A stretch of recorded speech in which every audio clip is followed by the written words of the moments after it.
Yes बेटा।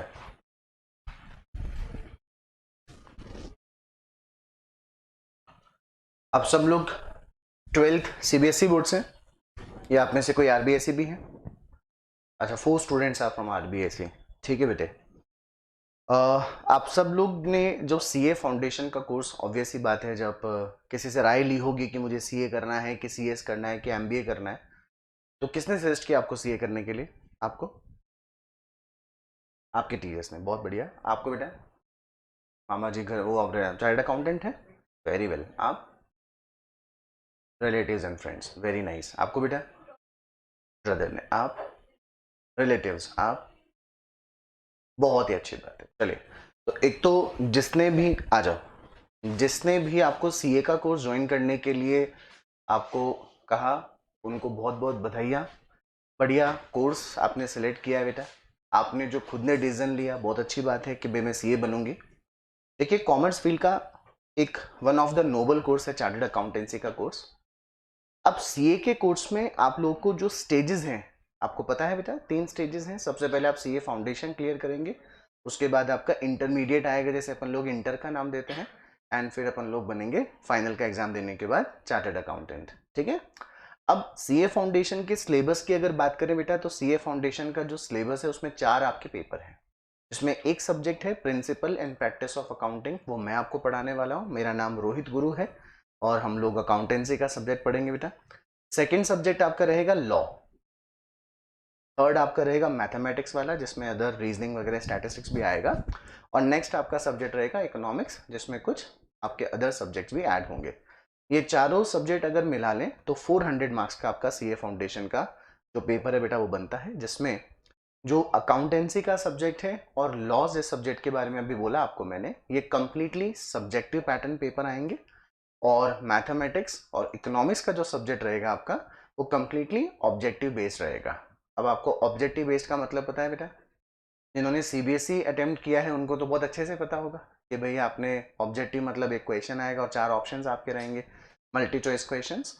और अगर सब्जेक्टिव पैटर्न की बात करें तो जैसे आपने 11th में पार्टनर्स कैपिटल अकाउंट, जो आपके जो डिप्रिशिएशन अकाउंट है, बैंक रिकॉन्सिलेशन वगैरह, जिस मैनर में आपको पूरा डिस्क्रिप्टिव पैटर्न में आंसर देना पड़ेगा, that will be called subjective pattern, right? Being an accounts teacher, I will talk about only accountancy subject. Some other teacher who are going to come and teach you, they will talk about their subjects only. So जैसा कि आपको नाम बता दिया, मेरा नाम Rohit sir रहेगा। क्या है मेरा नाम? करेक्ट। अब आप लोगों के नाम बेटा एक दिन मैं आपसे पूछ भी लूं तो मेरे को याद नहीं होने वाले, इसलिए जब जब मैं आपसे बातें करूंगा, आपसे नाम पूछ लूंगा, तो मुझे 1-2 जनों का नाम तो याद हो ही जाएगा। ठीक है। अब बात आती है हमारे सब्जेक्ट को हम लोग आगे कैसे बढ़ाएंगे। बेटा आगे बढ़ाने के लिए एक सिंपल सी बात है, हम लोग हमारे सब्जेक्ट के बारे में थोड़ा सा नॉलेज गेन करते हैं कि हमारा सब्जेक्ट में है क्या क्या। सबसे पहली बात, जो आपने क्लास 11th और 12th में जो टॉपिक्स आपने पढ़े थे, जैसे कि मैं नाम बोलता हूँ, बैंक रिकॉन्सिलिएशन स्टेटमेंट। अब आई बिलीव कि जो राजस्थान बोर्ड स्टूडेंट है उन्होंने शायद बीआरएस वगैरह नहीं पढ़ा था, है ना? कुछ स्कूलों में आपके हट गया था शायद, है ना? बैंक रिकॉन्सिलिएशन नाम सुना होगा, कोर्स आपके सब्जेक्ट में तो था बीआरएस। रेक्टिफिकेशन ऑफ एरर था, depreciation, bills of exchange, final accounts. ये वो चैप्टर्स हैं जो आपने समहाउ क्लास 11 में पढ़े हुए हैं। यही टॉपिक्स आपको कहाँ पे भी पढ़ने को मिलेंगे? सीए फाउंडेशन में। 12th क्लास की बात करें तो पार्टनरशिप, आपका जो इंटरेस्टिंग सब्जेक्ट था पूरा पार्टनरशिप, कंपनी अकाउंट्स, वो हम लोग हमारे सीए फाउंडेशन में कवर करेंगे। आपने 12th में not for profit organisation NPO, जिसमें अपन लोग receipt and payment account and income and expenditure account बनाते हैं, वो भी आपने पढ़ा होगा। ये भी आपके सिलेबस का पार्ट है बेटा। इसके अलावा journal, ledger, trial balance, cash book, ये जो आपने 11th क्लास में बेसिक फॉर्मेट्स में पढ़े थे, बेसिक स्टडी जब की थी आपकी टीचर ने आपको पढ़ाया होगा, ये आपके सीए फाउंडेशन में कवर होने वाला है। अब जो टॉपिक्स के नाम मैं आपको बोलूंगा वो आपने ना तो पहले कभी सुने हैं और ना ही आपने कभी पढ़े हैं, जैसे selling the goods on approval और रिटर्न बेसिस, पहली बार सुन रहे हो ना बेटा? कंसाइनमेंट का chapter, account current, average due date, inventory valuation, ये ऐसे चैप्टर्स हैं जो आपने आज तक कभी भी नहीं पढ़े। So what I am trying to tell you कि आपका सीए फाउंडेशन का जो कोर्स है वो कॉम्बिनेशन है 11th class plus 12th class plus some other topics that you have never studied. Okay, but हम उन सब लोगों को मिलाकर यहाँ पे आगे बढ़ेंगे। अगर हम हमारे सीक्वेंस की बात करें तो जैसे अपन लोग अगर आईसीआई मॉड्यूल की बात करते हैं, this is our ICI module. Let me show you the board of studies, जो अपना आईसीआई का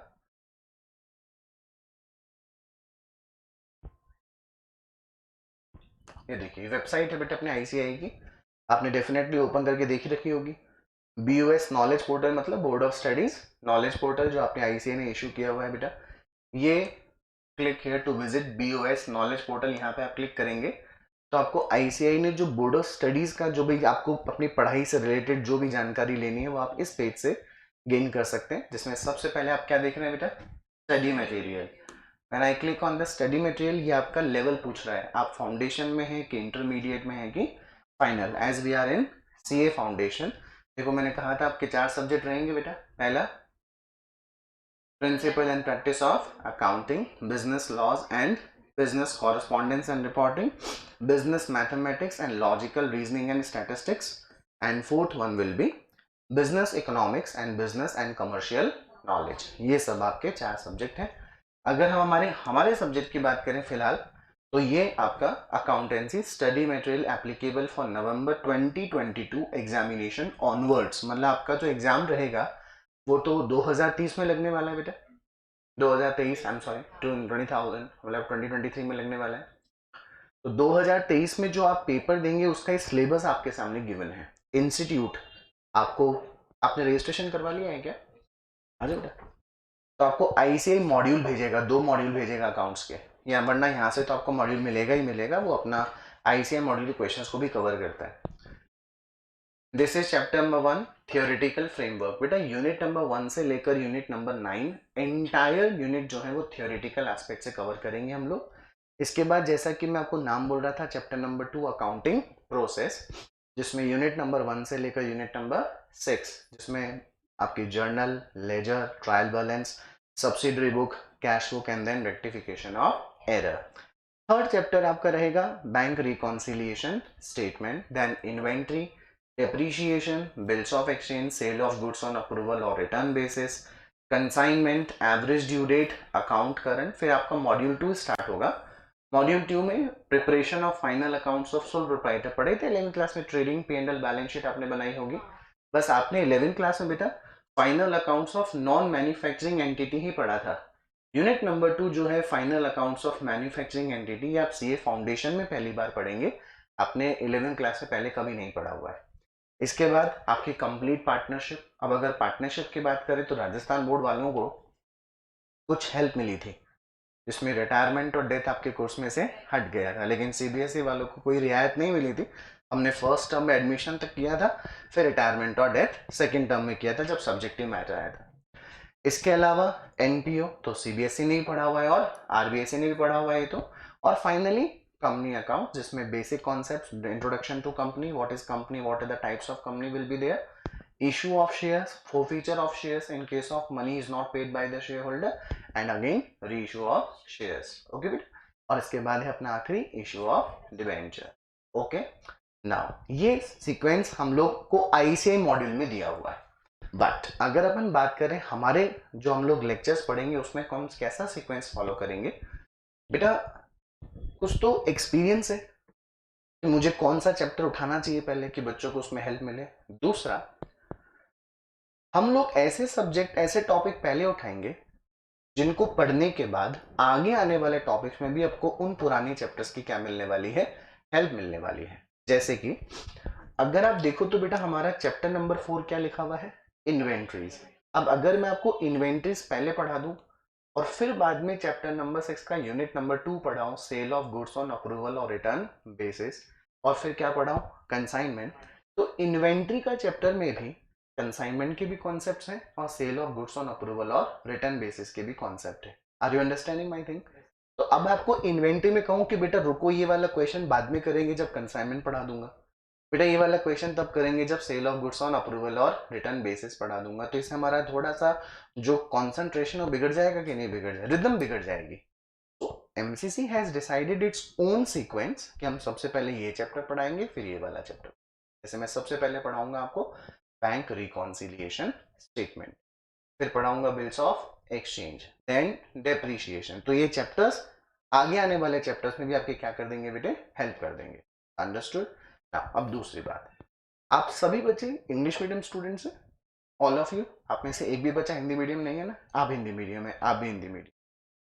तो नीचे आपको क्या बोला गया है, इंग्लिश में पढ़ेंगे, ठीक है। आपको भी ये बोला गया आप एग्जाम किस में देने वाले हैं, इंग्लिश में। आप भी आपने तय कर लिया है कि आप सीए आगे की जो पढ़ाई है वो इंग्लिश में ही करने वाले हो, एग्जाम में भी प्रिपरेशन आपकी इंग्लिश में रहेगी। It's a very good decision.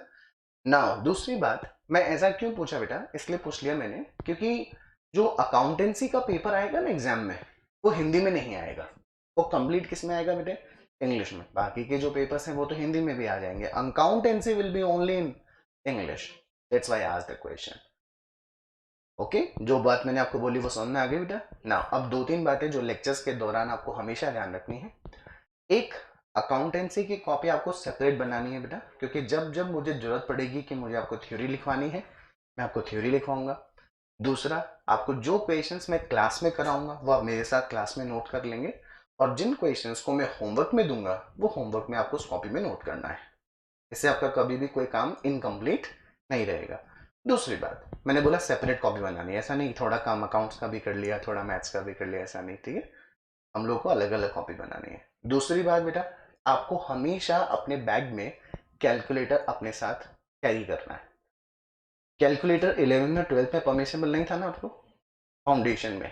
तो जितना आप फाउंडेशन के शुरू के दिनों में अपने कैलकुलेटर को काम में लेंगे, उसकी उतनी ही आपकी क्या बन जाएगी बेटे, हैबिट बन जाएगी, प्रैक्टिस बन जाएगी। आपको हमेशा क्या लेकर आना है, कैलकुलेटर। अड़ोसी पड़ोसी पर ध्यान नहीं रखना है, अपने को अपना कैलकुलेटर कैरी करना है। और तीसरी और सबसे इंपॉर्टेंट बात, मैं आपको 3-3.5 महीने पढ़ाऊंगा, मतलब आप 3-3.5 महीने तक मेरी शक्ल देखोगे और मैं आपकी शक्लें देखूंगा, करेक्ट है ना। तो अपने को हमारे बीच का जो कम्युनिकेशन है वो एकदम स्ट्रांग रखना है, बॉन्डिंग एकदम बढ़िया रखनी है। आप नहीं पढ़ेंगे तो मैं डांट भी लगाऊंगा, पढ़ेंगे तो I will appreciate you all. Understood ना। डांट का बुरा नहीं मानना, अप्रिशिएट में बहुत खुश नहीं होना, अपने को न्यूट्रल रहना है, ठीक है। हमारा पर्पस क्या है बेटा, फर्स्ट अटेम्प्ट में हमारा सीए फाउंडेशन क्रैक करना। अंडरस्टूड ना। उसके लिए जो बन पड़ेगा अपन मिलके करेंगे। और सबसे इंपॉर्टेंट बात, मैं आके क्लास में खड़ा होकर सिर्फ इशारों में आपसे बात करूं, ऐसे बोलूं क्या आपको मेरी बात समझ में आएगी क्या? आप मुझे क्या बोलेंगे, क्या इशारों में बोल रहे हो? आप मुझे क्या बोलोगे, सर बोलो, स्पीक द लाइन, आप जो बोलना चाहते हो बोल के बताइए। तो मैं आपसे पूछूं बेटा, आपको समझ में आ गया क्या? अगर आप यूं ही कांस्टेंट बैठे रहेंगे, यूं ही बैठे रहेंगे, सिर्फ ऐसे मुझे देखते रहेंगे, तो क्या मैं आपकी बात को समझ पाऊंगा क्या बेटा?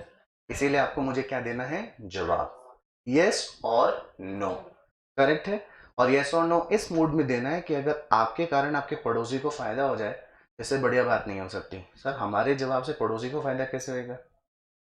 कल को वो मान लीजिए थका हारा है, किसी शादी ब्याह में गया था, थक गया था, रात को लेट सोया था, तो क्लास में अगर सो रहा होगा ना, तो आपके बोलेगा समझ में आया, बोलेंगे यस सर, बाजू वाला उठ जाएगा कि नहीं उठ जाएगा, है ना। तो आपको बराबर क्या रखना है बेटे, कम्युनिकेट करना है। हम लोग शुरू करें। बुधवार है, गणेश जी का वार है, बहुत शुभ दिन है, शुरू कर दें आज से फिर। करेक्ट। हम लोग जो चैप्टर का नाम लिखेंगे फटाफट लिखिए, bank reconciliation statement.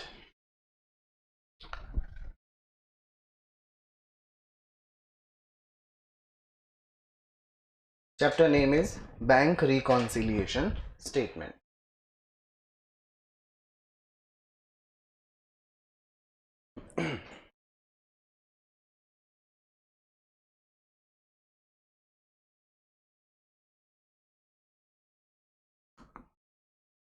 Bank Reconciliation Statement.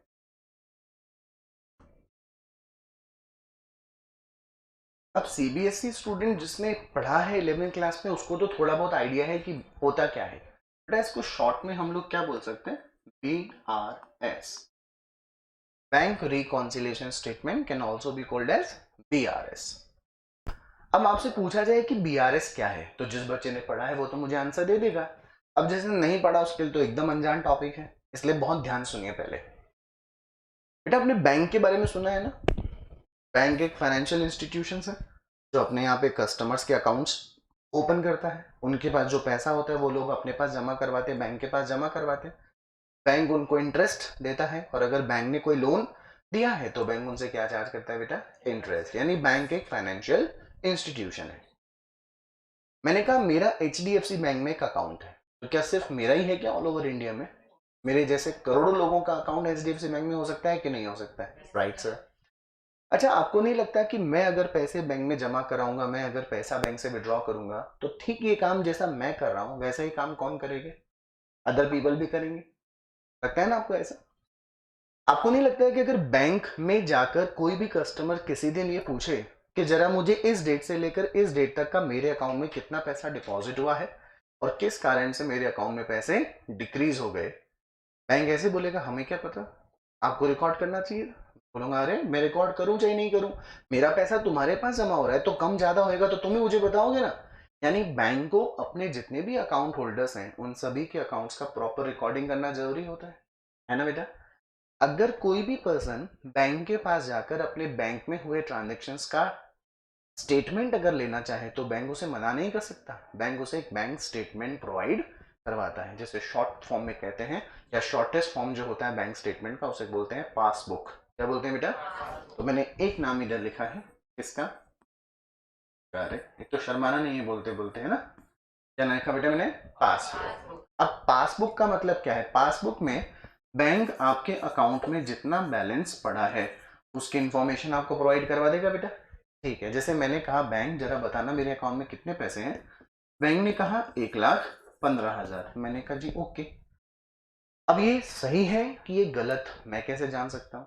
मेरे पास कोई ऑप्शन नहीं है बेटा सही जानने का गलत जानने का। क्यों? क्योंकि मैंने कभी भी बैंक के साथ जितने भी ट्रांजेक्शन किए उसकी कोई रिकॉर्डिंग नहीं करी। कब जमा कराया था, किस डेट को कितना निकाला था, बस जमा कराया विड्रॉ किया, उसके अलावा मैंने कोई डेटा रिकॉर्ड ही नहीं किया है। तो जो बैंक मुझे बता रहा है मुझे उसी के ऊपर रिलाय करना पड़ेगा कि नहीं करना पड़ेगा? लेकिन सोचिए, if I am a businessman, अगर मैं कौन हूं बेटा, तो मेरे बैंक में 50 ट्रांजेक्शन होंगे कि नहीं होंगे? उन सभी ट्रांजेक्शन्स की मुझे अपने बिजनेस की बुक्स ऑफ अकाउंट्स में रिकॉर्डिंग करनी चाहिए। Have you ever listen cash book double column, cash book triple column, cash book single column, cash book? तो अकाउंट होल्डर जो है बेटा बिजनेस बैंक का, वो क्या मेंटेन करता है? Cash book. और उस कैश बुक में वो कौन सा कॉलम मेंटेन करता होगा? बैंक कॉलम मेंटेन करता होगा। तो बैंक कॉलम का भी कुछ ना कुछ बैलेंस रहा होगा कि नहीं रहा होगा? अब अकाउंट होल्डर का मानना है कि उसके बैंक में कितने पैसे डिपॉजिटेड है, और बैंक भी कितना बता रहा है बेटा? 1,15,000। बताइए दोनों का बैलेंस इक्वली हो रहा है कि नहीं हो रहा है? यानी कोई गड़बड़ नहीं है ना? लेकिन सोचिए, बैंक आपका बैलेंस से कितना बता दे, 1,18,000, और मैं बैलेंस कितना बता रहा हूँ? इससे बढ़िया बैंक मुझे कहीं मिलने वाला भी नहीं है कि मैं सोचता हूँ मेरे बैंक में डिपॉजिट कितने हैं, 1,15,000, और बैंक कितना बता रहा है? बहुत अच्छी बात है, बहुत बढ़िया, भगवान करे ऐसा हमेशा ही रहे। लेकिन मजाक की बात अलग है, लेकिन 3,000 रुपए क्यों? ऐसा क्या हुआ यार? मेरे हिसाब से तो कितना, 1,15,000, 3,000 कहाँ से बढ़ गए?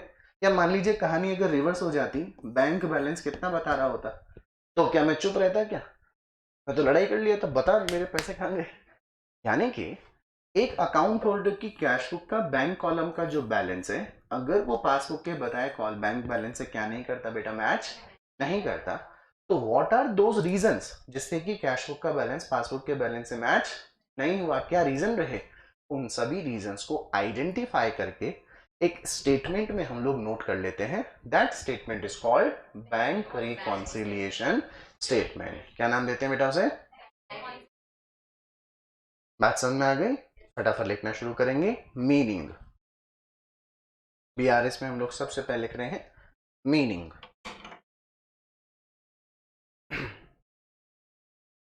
A bank reconciliation statement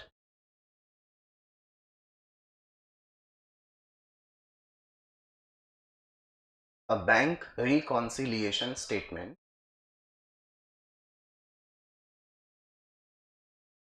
is a statement is a statement which is prepared which is prepared by an account holder by an account holder to identify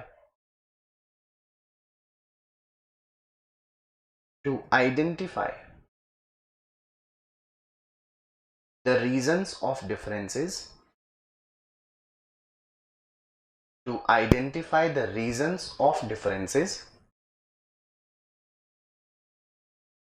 between the bank balance of cash book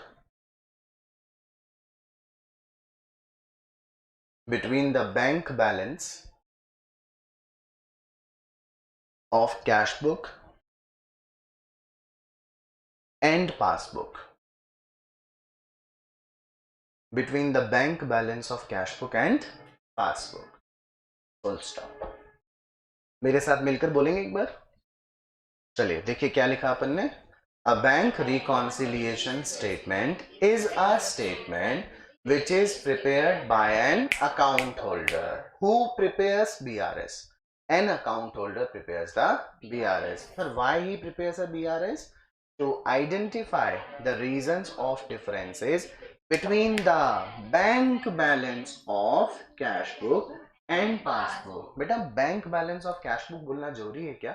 मैं ऐसा नहीं बोल सकता था between the balance of cash book and, बात तो एक ही होती. इधर भी किसका बैलेंस लिखा है? कैश बुक का. इधर किसका बैलेंस लिखा है? लेकिन क्या है बेटा, कैश बुक में बैंक कॉलम के अलावा अगर कौन सा कॉलम भी लिखा हो कैश कॉलम, तो उसका भी कुछ ना कुछ बैलेंस होगा कि नहीं होगा. तो to be very specific what we should speak, bank balance of cash book and passbook. Understood बेटा. कंटिन्यूएशन में लिखिए, this statement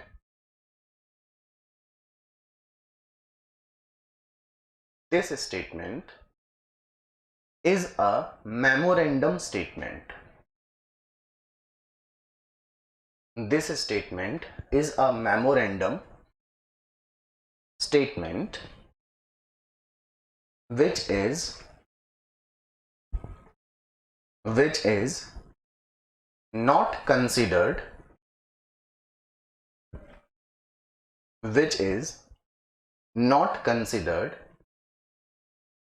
a part of business, which is not considered a part of business books of accounts. तो एक नई बात हमने सुनी कि बैंक रिकॉन्सिलेशन स्टेटमेंट एक कौन सा स्टेटमेंट है? Memorandum statement. बेटा मेमोरेंडम स्टेटमेंट को बिजनेस की बुक्स ऑफ अकाउंट्स का पार्ट नहीं मानते, यानी कि जो मेमोरेंडम बेसिस पे रिकॉर्ड किया जा रहा है that is not a part of business books of accounts. Sir what is the meaning of memorandum? देखिए कैश बुक का बैलेंस कितना है बेटा? 1,15,000. पासबुक का बैलेंस कितना है? 1,18,000. बेटा एक बैंक रिकॉन्सिलेशन स्टेटमेंट एक कागज पे बनाया गया स्टेटमेंट है जिसमें हम ये सिर्फ लिख रहे हैं कि इन दोनों बुक में बैलेंसेस में जो डिफरेंस आ रहा है वो डिफरेंस का रीजन क्या था. सर 2,000 रुपए का रीजन इस कारण से था. सर 1,000 रुपए का डिफरेंस सर इस कारण से था. अच्छा ठीक है, ये एक स्टेटमेंट बना दिया, ओके. क्या हम इसमें किसी भी तरह की कोई अकाउंटिंग कर रहे हैं क्या बच्चा लोग? क्या हम किसी अकाउंट को डेबिट या किसी अकाउंट को क्रेडिट कर रहे हैं क्या? क्या हम किसी ट्रांजेक्शन को रिकॉर्ड कर रहे हैं क्या? नो. ये तो सिर्फ एक बना गया एक छोटा सा स्टेटमेंट है जिसमें क्या रीजन था कि दोनों के बुक में डिफरेंस बैलेंसेस शो कर रहे थे. एम आई राइट बेटे? ठीक है, एक लाइन छोड़कर लिखिए, reasons of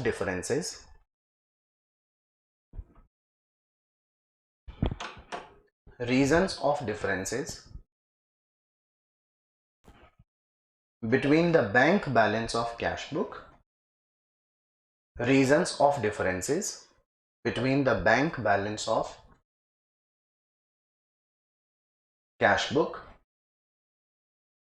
and passbook. Reason of differences between the bank balance of cash book and passbook. Now the question arises, sir क्या रीजन हो सकते हैं कि कैश बुक का बैलेंस पासबुक के बैलेंस से मैच नहीं होगा? पहले एक एग्जांपल से समझते हैं. बेटा I am an account holder, मैंने क्या मेंटेन कर रखी है, और इस चैप्टर में मैं जब जब कैश बुक की बात करूंगा तो मेरा मीनिंग कौन से कॉलम से होगा बेटे? इधर बैंक ने क्या मेंटेन कर रखी होगी? मैं कह रहा हूं कि मैंने बैंक में 10,000 रुपये डिपॉजिट किए।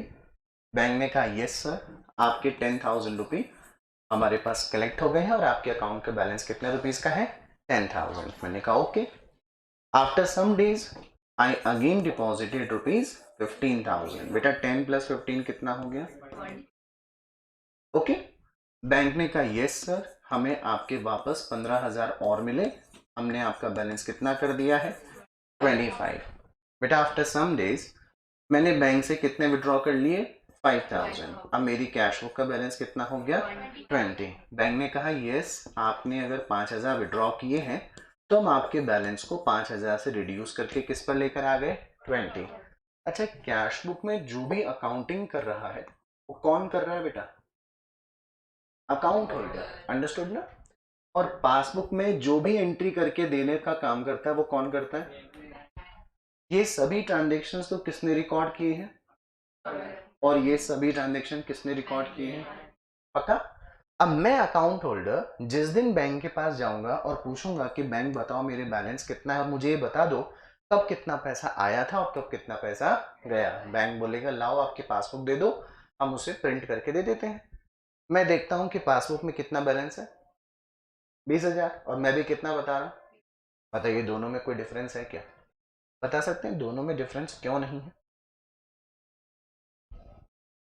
सोचिए, साफ साफ दिख रहा होगा। क्योंकि सर किसी भी पार्टी ने किसी भी ट्रांजेक्शन को गलत रिकॉर्ड, किसी ने भी मिसिंग नहीं की है ट्रांजेक्शन को रिकॉर्ड करने की। जो ट्रांजेक्शन हुआ है वही रिकॉर्डिंग दोनों पार्टी ने करी है।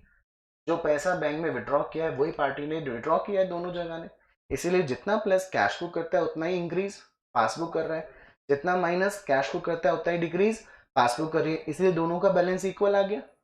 लेकिन फिर भी हमारे चैप्टर है बेटा कोर्स में, इसका मतलब रीजन तो रहे होंगे ना कुछ। तो अपन ने हेडिंग क्या लिखी है देखिए। नहीं नहीं, अभी जो रेडी आप हेडिंग लिखी है अपन ने, reasons of differences between the bank balance of cash book and passbook. देखिए number 1, timing reason. Timing, TIMING, timing reason. Number 2,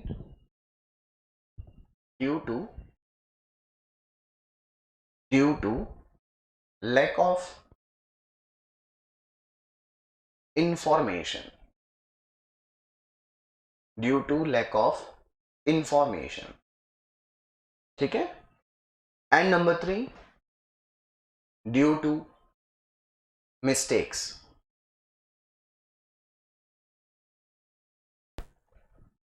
due to mistakes.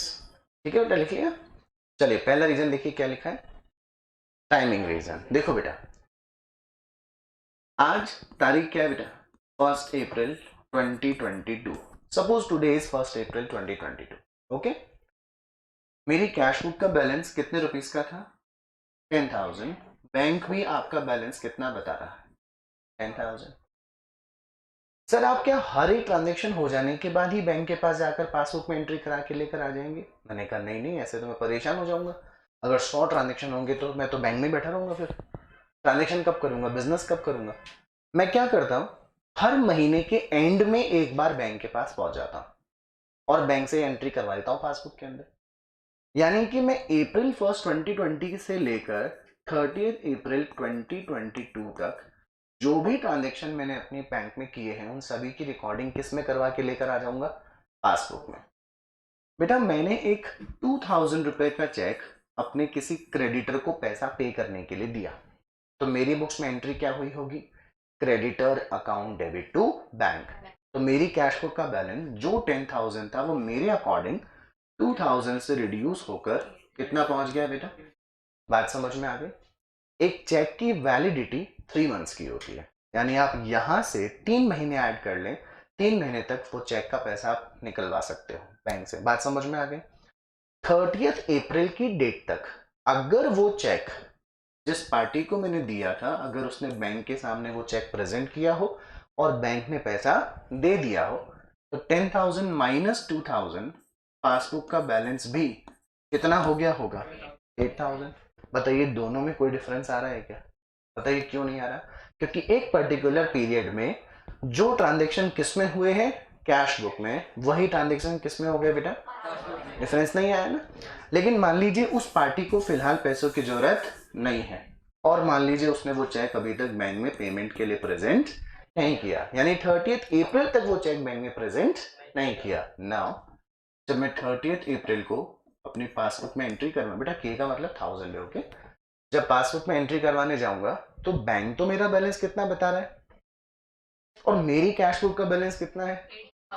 दोनों में डिफरेंस है क्या बेटा? कितने रुपए का? 2000। बताइए ऐसा क्यों है? क्योंकि सर जो ट्रांजेक्शन मैंने अप्रैल मंथ में किए हैं वो ट्रांजेक्शन अभी तक बैंक में अप्रैल मंथ में रिकॉर्ड नहीं हुए। टाइमिंग गैप आ गया कि नहीं आ गया? हो सकता है 1 मई को ही वो चेक प्रेजेंट हो जाए, लेकिन 30 अप्रैल तक तो कैश बुक और पासबुक का बैलेंस डिफरेंट बैलेंस है कि नहीं? पहला पॉइंट देख के क्या लिखा है अपन ने? टाइमिंग रीजन, टाइमिंग गैप के कारण किसी बुक में डेटा पहले रिकॉर्ड हो गया, दूसरी बुक में डेटा बाद में रिकॉर्ड हो जाएगा। अंडरस्टूड ना? नंबर सेकंड देखो बेटा क्या है, due to lack of information. ध्यान सुनिएगा बेटे, बैंक क्या करता है, अपने जितने भी कस्टमर्स होते हैं उनके अकाउंट में जो पैसा डिपॉजिट बैलेंस रहता है तो वो क्वार्टरली इंटरेस्ट देता है। क्या देता है बेटे? मतलब अप्रैल मई जून का इंटरेस्ट 30 जून को दे दिया, जुलाई अगस्त सितंबर जो है उसका इंटरेस्ट कब दे दिया? सितंबर को दे दिया। मान लीजिए 30 सितंबर 2022 है, यानी आज बैंक मेरे अकाउंट में इंटरेस्ट क्रेडिट करेगा ना बेटा? अच्छा मैं तो आपको पढ़ा रहा हूँ, बैंक का मुझे कॉल थोड़ी आएगा कि एक बार इंस्टीट्यूट से निकल के घर, इंस्टीट्यूट से निकलना और सीधे घर मत जाना, पहले हमारे पास आना। बोले क्यों? बोले आपको हम 500 रुपए का क्या देंगे? इंटरेस्ट। मैंने कहा भाई आप बहुत अच्छी बात है, आप मुझे क्या देना चाहते हैं? इंटरेस्ट। बट यार मैंने अपने पैसे सारे आप ही के पास जमा कर रखे हैं, तो इंटरेस्ट भी क्या कर दो ना, क्रेडिट कर दो। बैंक ने कहा गुड, वेरी गुड। 3 महीने बाद फिर फोन आता है, सर अब की बार ना आपको इंटरेस्ट देना नहीं है, हम आपसे 100 रुपए का बैंक चार्ज लेंगे। मेरे को डबल गुस्सा आएगा, एक तो फोन करके परेशान कर रहा है साला, पैसा और मांग रहा है। मैं बोला पागल हो क्या तुम लोग? पैसा जमा करना है जमा कर दो, विड्रॉ करना है विड्रॉ कर लो, मुझे परेशान मत करो। बेटा ये सब मजाक की बात है। कहने का मतलब यह है कि बैंक अगर आपके अकाउंट में कोई पैसा डिपॉजिट करना चाहता है तो आपके अकाउंट को क्रेडिट कर देगा, और अगर उसने आपके अकाउंट से पैसा विड्रॉ किया है तो आपको डेबिट कर देगा। अगर बैंक ने आपको इस किए ट्रांजेक्शन की इंफॉर्मेशन दे दी तो आप भी डेटा रिकॉर्ड कर लोगे, लेकिन अगर बैंक ने आपको इंफॉर्मेशन नहीं दी, क्या आपको पता चलेगा क्या? जैसे मैं यहाँ पढ़ा रहा हूँ, बैंक ने मुझे इंटरेस्ट दिया है कि नहीं दिया मुझे नहीं पता चलेगा। बात समझ में आई? ये तो मुझे कब पता चलेगा? जब मैं बैंक स्टेटमेंट चेक करूंगा। अंडरस्टूड ना?